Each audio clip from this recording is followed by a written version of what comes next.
বাতাসে গুনগুন এসেছে ফাগুন, বুঝিনি তোমার শুধু ছোঁয়ায় এত যে আগুন। ভালোবাসা যেন ফিরে পায় অচেনা সহায়, দু হাতে বাড়িয়ে পার হয়ে যায়। আসসালামু আলাইকুম দর্শক, সবাই কেমন আছেন?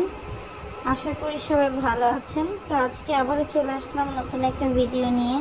সত্যি কথা বলতে দর্শক, মন মেজাজ সবই খারাপ। এখন আপনারা হয়তো বলতে পারেন যে ঈদের এই টাটকা টাটকা বন্ধের পর কেন আমার মন খারাপ। আসলে দর্শক, কষ্ট করে ভিডিও বানিয়ে যদি আপনাদের সাপোর্ট না পায় তখন মনটা তো হালকা করে একটু খারাপ হবেই, তাই না বলেন? কেননা দিন শেষে কষ্ট করে ভিডিও বানিয়ে যদি আপনাদের কাছে পৌঁছাতেই না পারি, যদি সেই ভিডিওতে ভিউই না থাকে, তাহলে ভিডিও বানিয়ে লাভ কি বলেন? অথচ ইউটিউবে যারা মিথ্যাচার করে বেড়াচ্ছে, যারা ভিডিও ফুটেজ দেখাবে বলে কিছুই দেখাচ্ছে না, কোনো অথেন্টিক তথ্যই দিচ্ছে না, আপনারা তাদেরকে ভিউয়ের উপর ভিউ দিয়ে যাচ্ছেন, যেটা কিন্তু মোটেও আসলে দর্শক ঠিক না। তো যাই হোক দর্শক, বেশি কথা না বাড়িয়ে চলে আসি মূল কথায়। আজকে বাপ্পি তিশা একটা বিয়ের দাওয়াত খেতে গিয়েছে। সেটা হচ্ছে বাপ্পির মামা, বাপ্পির বাবার মামা অর্থাৎ বাপ্পির নানা বাড়িতে, অর্থাৎ নাজমা বেগমের মামা শ্বশুরের বাড়িতে। এবং সেইখানে কিন্তু নাজমা বেগম ঠ্যাং ঠ্যাং ঠ্যাং ঠ্যাং করে চলে গেছে। অথচ তানজিলার বাড়িতে যেতে বললে নাজমা বেগম বারবার অসুস্থতার বাহানা করে। সে বলে সে অসুস্থ, সে নড়তে পারছে না, চড়তে পারছে না। অথচ দেখেন একই সময় সে আবার বিয়ে খাইতে চলে যায়। তো বিয়ে খাইতে যাওয়ার সময় আমাদের বস, মানে তিশার বস নাকি তিশাকে বলেছে শাড়ি পরতে হবে। তো তিশা একটা শাড়ি পরছিল, কিন্তু সেই শাড়ি পরার পরে আমাদের বস থুকু তিশার বস তিশাকে বলছে যে শরীরের সব অঙ্গ প্রত্যঙ্গ দেখা যাচ্ছে, সুতরাং তুমি এই শাড়ি পরতে পারবে না। কিন্তু মিথ্যাবাদী তিশা আবার দর্শকের সামনে ভালো হওয়ার জন্য বলে কি, এই শাড়িটা পরে খুব খারাপ লাগছিল, সব কিছু মানে বোঝা যাচ্ছিল, দেখা যাচ্ছিল, এই জন্য আমি পরি নাই। তো সেই মুহূর্তে আবার তাবিয়া সত্যি কথা ফট করে বলে দেয় যে তুমি তো এটাই পড়তে চাইছিলে, বাবা মানা করছে দেখে পড়ো নাই।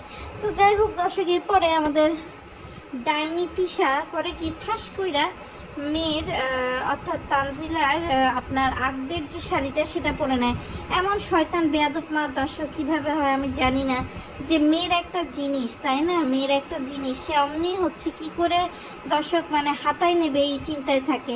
এইসব মানুষ আসলে দর্শক সত্যি কথা বলতে তিশার মতো এরা হচ্ছে মা না, এরা হচ্ছে অনেক স্বার্থপর লোভী, আর এরা হচ্ছে শুধু নিজেদের স্বার্থটা বোঝে।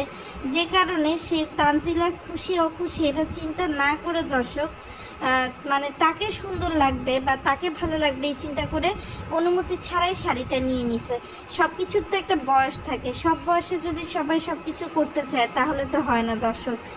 তিশার এখন যে বয়স, তিশার কিন্তু এই বয়সে আসলে এত রংচং করা বা তানজিলার সাথে আলাদাভাবে কম্পিটিশন দেয়া, এটা কিন্তু আসলে তিশার দর্শক বয়স নাই। হতে পারে বাপ্পি তার প্রশংসা করছে, কিন্তু সেটারও তার একটা লিমিটের মধ্যে থাকা উচিত। কোনো কিছু নাজায়েজ ফায়দাই কিন্তু নেওয়া উচিত না দর্শক, তাই না বলেন? তো যাই হোক, তো এখন সে হচ্ছে এই শাড়িটা পরে সে হচ্ছে গেছে। যাওয়ার পরে সে হচ্ছে একটা টেবিলে বসছে, তারা পরিবারের 5 জন। তো বাপ্পি আবার খুব ভাব নিয়ে বলতেছে যে আমাদের এই টেবিলে সব কিছু সার্ভ করতেছে তিশা, কারণ টেবিলে তো আর কেউ নাই যে সে সার্ভ করবে। তো এর মধ্যে সবাইকে এক পিস করে মাংস দিতে দিতে তিশা কিন্তু ঠিকই বাপ্পিকে 2 পিস মাংস দিয়ে দিয়েছে। তো যাই হোক দর্শক, এরপর হচ্ছে বাপ্পি তার নানা শ্বশুরদের, সরি বাপ্পির নানা শ্বশুর না, বাপ্পির নানা অর্থাৎ নাজমা বেগমের মামা শ্বশুরের বাড়ি দেখাচ্ছিল, কিন্তু বাড়ির ভেতরে কিভাবে কি আপ্যায়ন করছে সেটা কিন্তু বাপ্পি দর্শক দেখায়নি। তো যাই হোক, আরেকটা বিষয় দেখলাম যে ওখান থেকে এসে তিশা রেস্ট নেবে বলে উপরে চলে গেল। তার ছেলে মেয়ে দুটোকেই তার শাশুড়ির কাছে গচাই দিয়ে সে হচ্ছে উপরে রেস্ট নিতে চলে গেছে।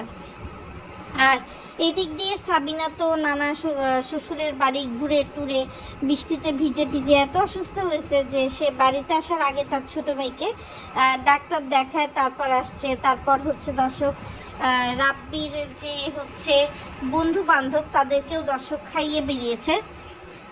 এবং এরপরে হচ্ছে রাব্বি যেহেতু একটা নতুন চ্যানেল খুলবে, তো রাব্বি হচ্ছে তার বন্ধুদেরকে জিজ্ঞেস করছিল যে তাদের খাওয়া কেমন লেগেছে না লেগেছে, সেই সব তারা আবার রেকর্ড করছিল।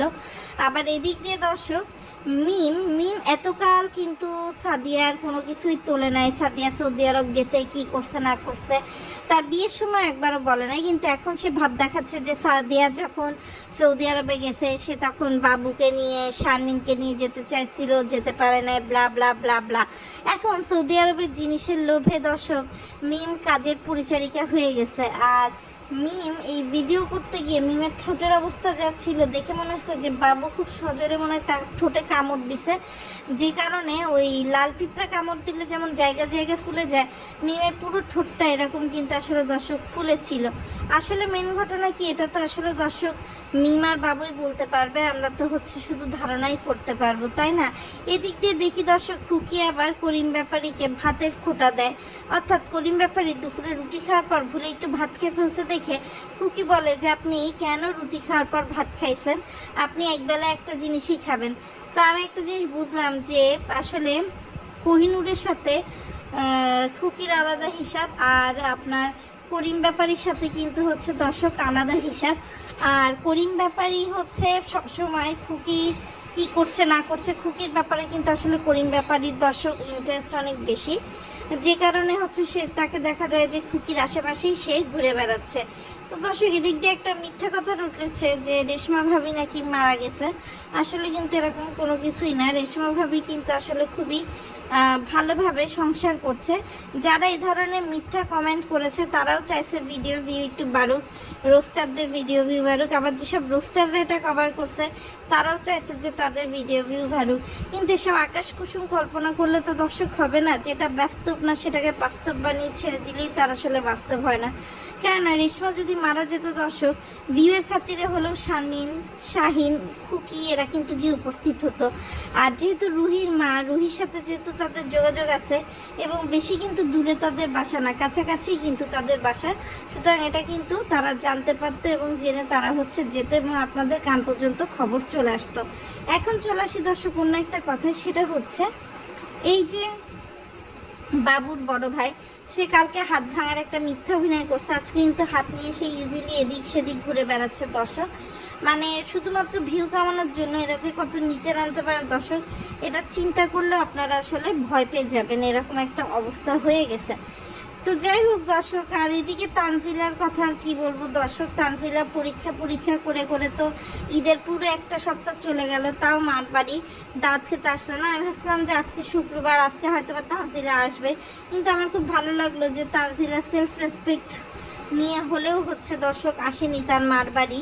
কেননা নাজমা বেগমের যে ব্যবহার, সেই ব্যবহার তো আসলে নেয়ার মতো না।